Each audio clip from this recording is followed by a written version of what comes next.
It's not just the cranes in Tianjin port which go up and down. China's economy is proving equally mobile, although trade, it seems, is more down than up.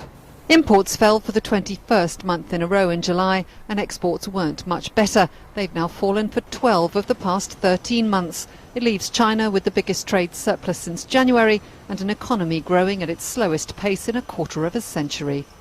It's a sign that both the global economy is weaker and, of course, the internal Chinese economy isn't as strong as it should be. And, of course, then we have to think about what happens next, what kind of actions the Chinese government, the PBOC, take to try and cushion the impact of any weakness here.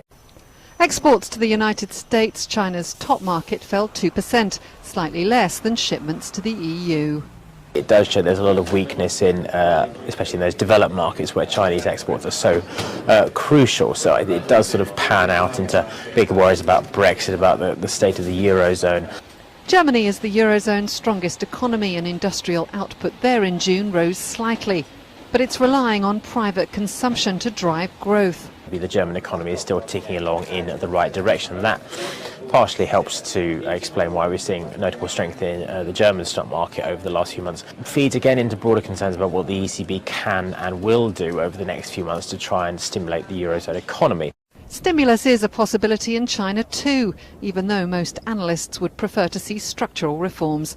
A further interest rate cut is thought possible this year, or a reduction in banks' reserve requirements.